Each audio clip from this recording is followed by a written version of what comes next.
In this video, I want to talk about the 5, well, not best products that I've reviewed this year, but 5 favourite products that I've reviewed this year, plus a couple of albums as well.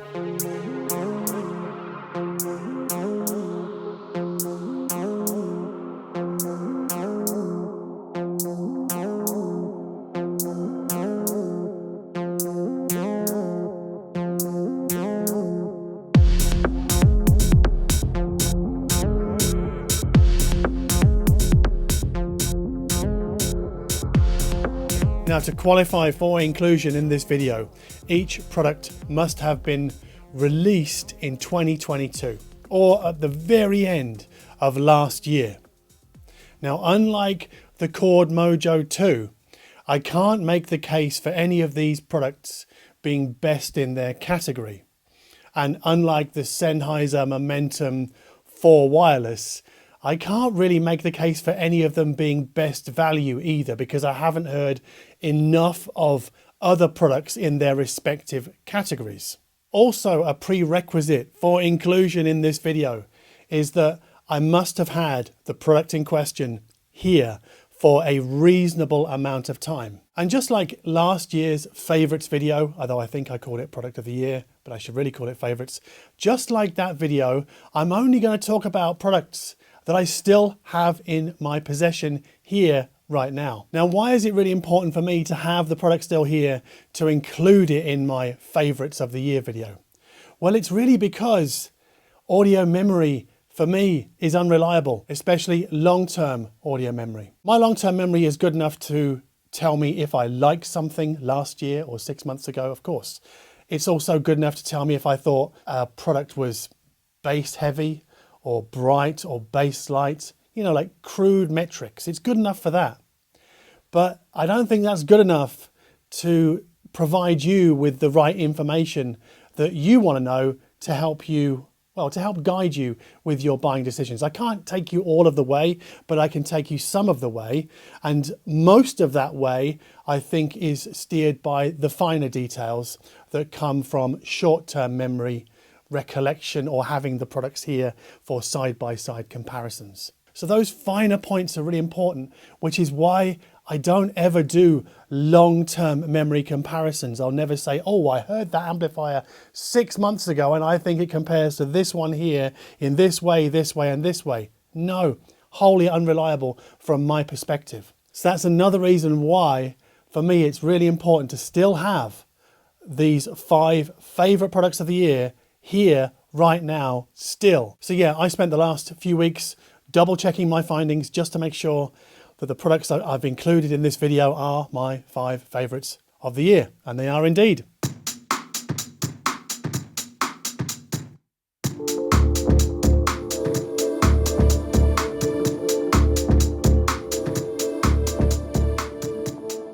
My first favourite product of 2022 is a dongle DAC from Cayin called the RU6. And yeah, it looks like a dongle DAC. You can attach it to a laptop or a smartphone. It has USB-C at one end, although you have to use Cayin's cable. On the other end, it has a 3.5mm single-ended output. If you need a bit more power for your headphones, there is a balanced Pentacon socket as well, which I think makes this DAC, the RU6, a little bit unusual. I know some DACs have balanced connectors, but what this DAC has is, I think, pretty much what no other dongle DAC has, and that is an R2R resistor ladder DAC. And really, this is the way that DA converters were done way back when. Some people have an emotional attachment to that kind of design. Some people like the sound of that kind of design. For me, the Cayin sounds not especially detailed, but it has a sort of an easeful sound, an easygoing nature. It's very relaxed with its relaying of micro and macro dynamics. It just makes music sound very lovely. And that, I think, is a stark difference to, say, AudioQuest Dragonflies or Helm Bolt or other rival DACs like that, in that they're more detailed and more sort of upfront and a bit more incisive. You wouldn't call the RU6 incisive at all. Although there is a slight niggle that I think some people might grumble about, and that is there are volume controls. I think it's a resistor ladder as well. Volume control on the unit itself. You don't use your phone volume control. use the volume control on the unit, and every 10 steps they have to mute the sound because a relay kicks in to reuse the same resistors but at a higher gain level. So it's a minor quirk, really. I think it's a small price to pay for getting that sort of R2R sound or that R2R implementation in your life. And you can obviously use it with a Raspberry Pi, and it's quite good for that because then the Raspberry Pi is not doing any of the volume control. You do it all on the unit itself. So it's very flexible. It's pretty, I mean, I hate it when people say pretty much unique because it's either unique or it's not. But I don't know of another dongle DAC that has R2R DA conversion inside like the Cayin RU6.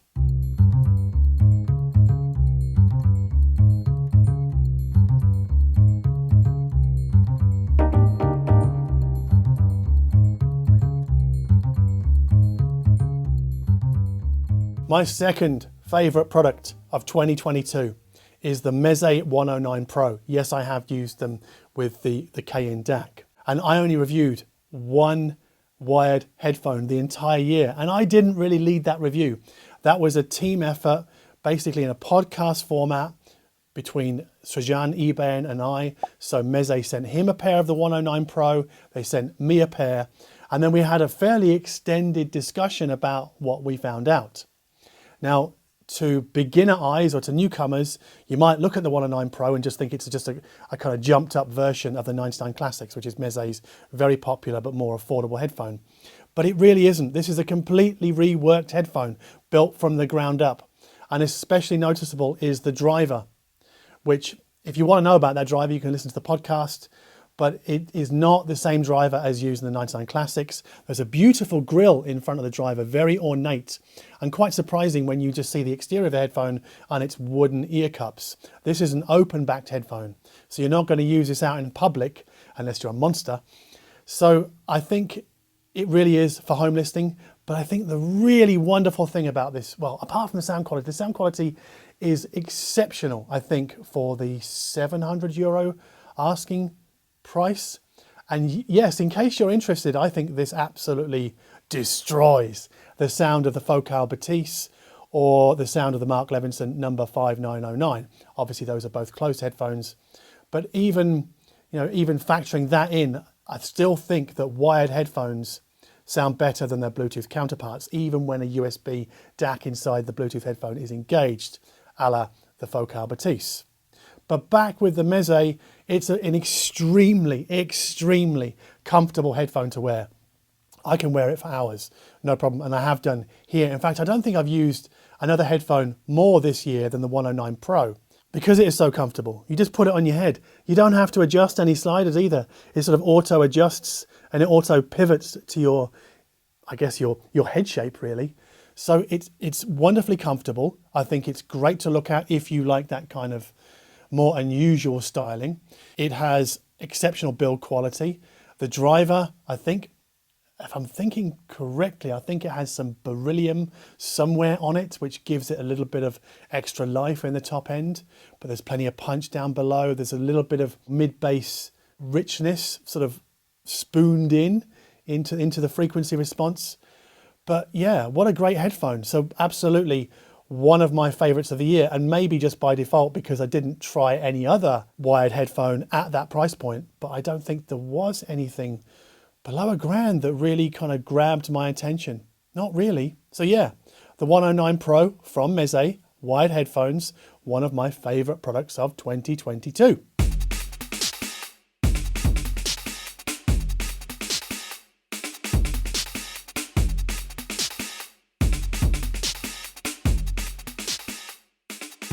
Let's pause a moment to talk about music because I want to tell you about one of my favorite albums of 2022. And it's right here, and the cover really doesn't give a lot away. It's this. Now this is called The Red Hunter, and it's by an artist called Steffi, or Steffi if you live in Germany, or Steffi's native, the Netherlands. She used to be a resident at Panorama Bar, which is the other big room in Berghain. And over the years, she's really moved from house music to, I guess, what you'd call electro.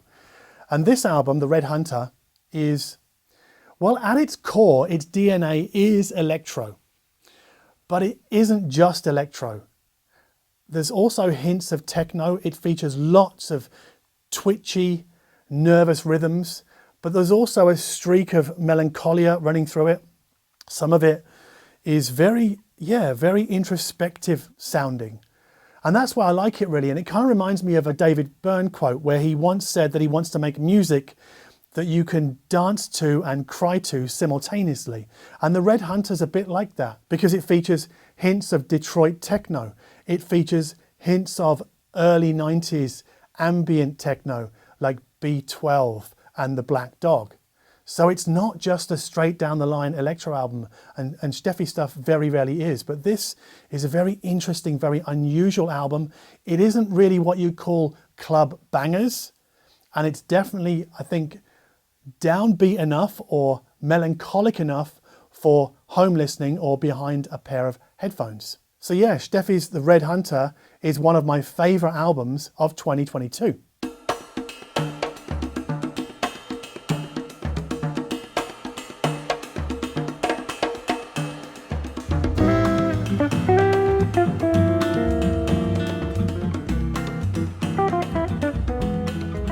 My third favourite product of 2022 are the Monitor Audio Silver 100 7G.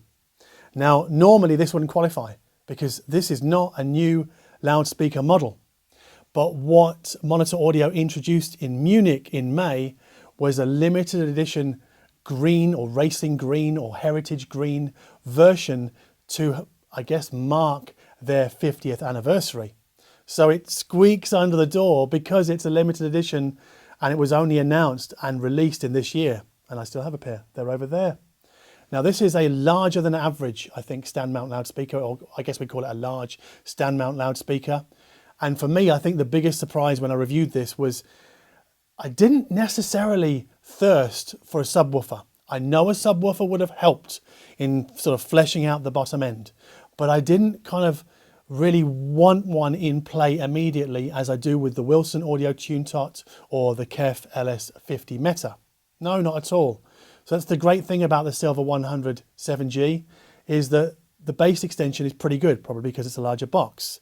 But also the top end is kind of lively, but not in an annoying way. This is a very kind of exuberant, rambunctious kind of speaker. So there's good dynamics and it just adds a healthy dose of excitement to music playback, especially if your amplifier is somehow a little bit too laid back. You might want to kind of dig into this loudspeaker a little bit more, maybe go to your local dealer and have a listen. But I really enjoy listening to music through these loudspeakers. I never kind of think, oh, I really wish I could put something else in. No, whenever I plug them in, I'm excited, I'm engaged. And I also love the look of them. That racing green finish is really smart. It really suits my aesthetics here, I think. It suits my personal taste. Remember how in my last video where we were celebrating the aesthetics of hi-fi products of this year, and I would have included the Monitor Audio maybe in that poll had I not already kind of earmarked them for this video.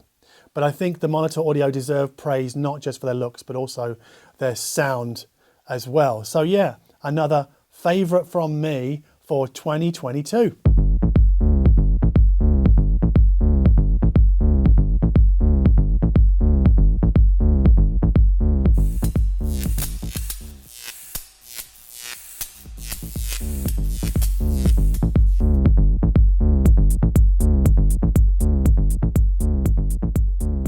Okay, my fourth favourite product of 2022 is a bit of a wild card because I haven't reviewed it, but I have had one here for the last 6 weeks and it comes from NAD and it's called the M23 Masters, but I think most people just know it as the M23.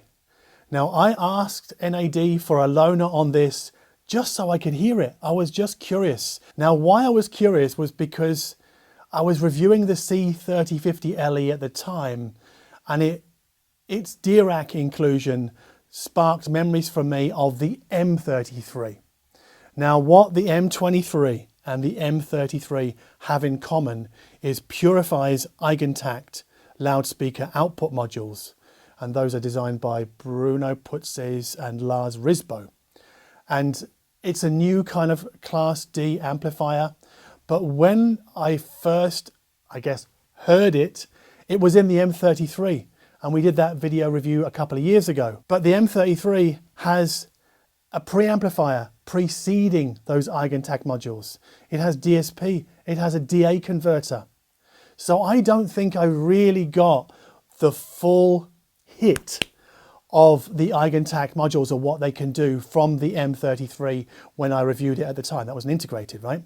So I asked NAD recently, can you send me an M23 so I can hear just the pure Eigentakt sound? So they kindly obliged and sent me one, about 6 weeks ago. And I gotta say, it is one hell of a fantastic sounding amplifier. It is really, really, well, it's really detailed, as you might expect from a Class D amplifier. It doesn't overplay the squeegee cleanliness that I talk about quite a lot with these kind of amps. But what it has that I've not heard, and I don't get from the C3050 LE, because I did do the side-by-side comparison on that one, is that it has a solidity to the sound, that there's a weight to the sound. And it made me think that this is the Mount Rushmore of power amplifiers, because it just gives, Class D can sometimes sound quite lightweight in the mid-range, sometimes, not always. And the Eigentakt, I don't get that feeling from it. So yeah, it's just like sound carved out of solid rock, but animated, so it's always in motion, because obviously it's music and it's moving through time. So I used this power amplifier firstly with a Schiit Freya Plus. I did that deliberately because I wanted to hear if the power amp could expose the differences between the Schiit and then stepping up to the Lingdorf TD-AI3400 as a preamp. And by goodness, there is a big difference between those two units. Big difference in price, big difference in performance. But then most recently, I've had the M23 hooked up to a Cambridge Audio Edge NQ preamplifier, which again, I think sounds a little bit different to the Lingdorf, maybe a little bit more solid, but also a little bit more rounded up the top, I think. But everything that I run through the M23 sounds fantastic, super solid, super firm, great bass grip, good detail.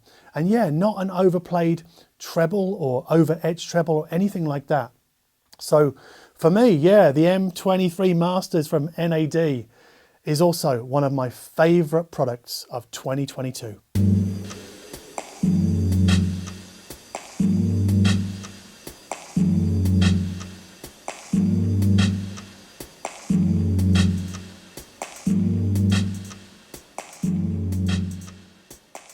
Let's pause again to talk about music, because I want to tell you about my favorite reissue of 2022.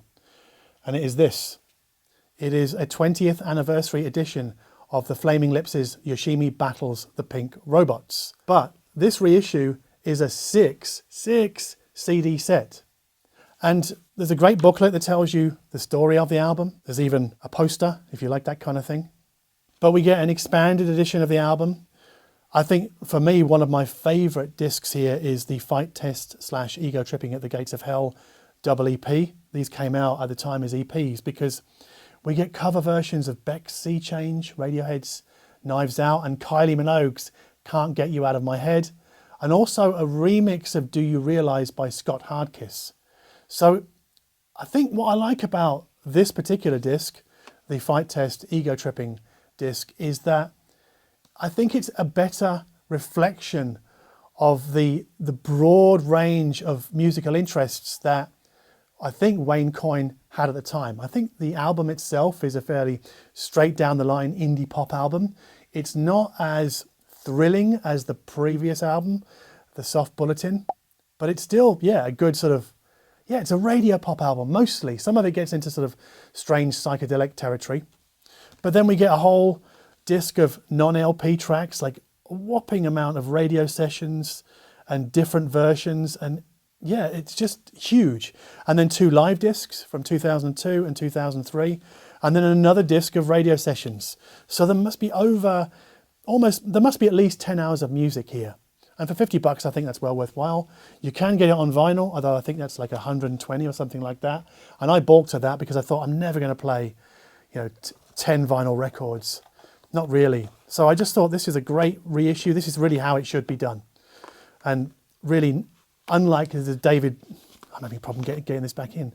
Unlike the David Bowie Hunky Dory expanded box set, Divine Symmetry, it's not 120 euros for 4 discs. This is 50 euros for 6 discs. So well done to the Flaming Lips and their record label for producing my favourite reissue of 2022.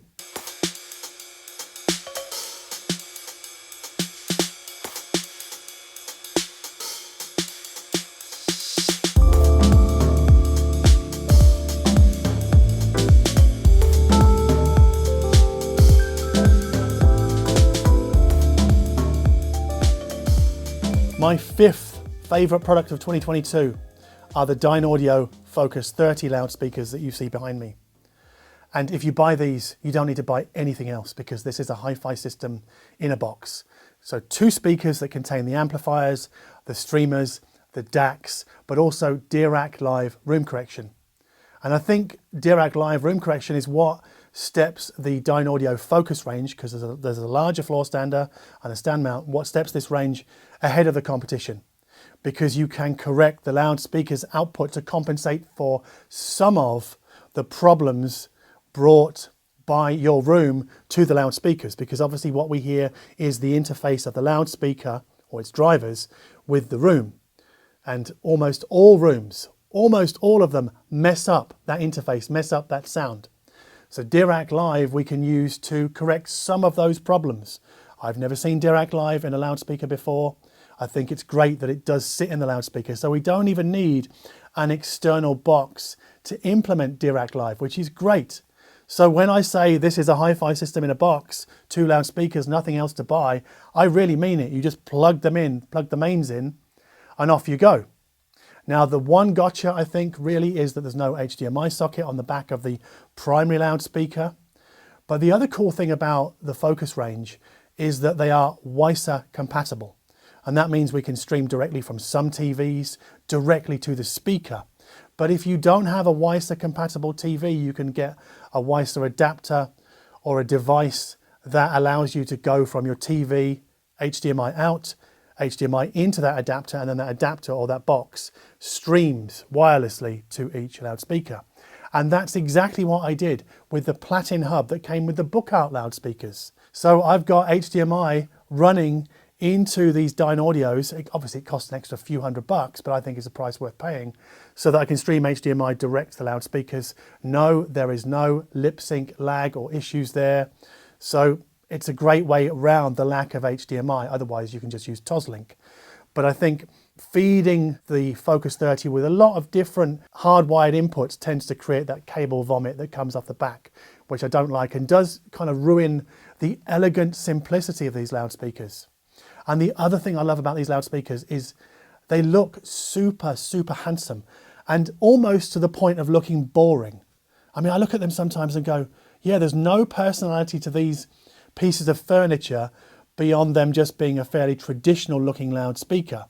But you look at the build quality when you get up close and you go, wow, this is really immaculately made. But this is a loudspeaker design intended not to offend anybody. I think it would blend nicely into most lounge rooms, and it certainly does here.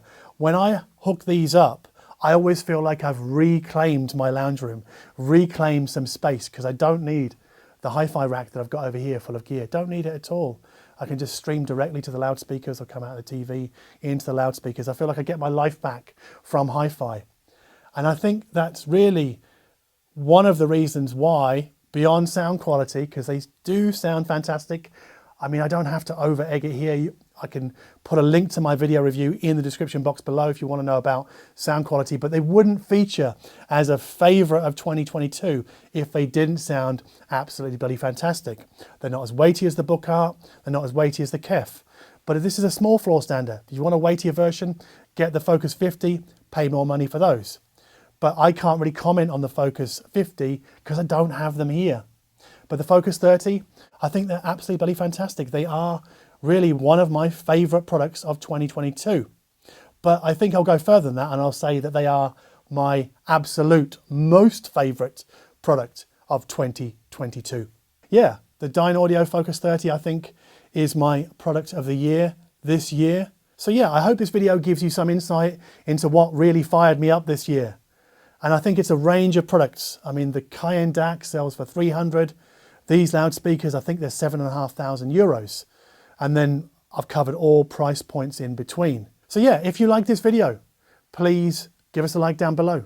If you like my attitude towards hi-fi, high-end audio, home audio, whatever you want to call it, then please consider subscribing to this channel. And as always, thank you ever so much for watching. So that's another reason why it's so important that I still have my 5 favorite products of 20. Oh God. So that's another reason why it's important for me to still have my 5. I can't even say this.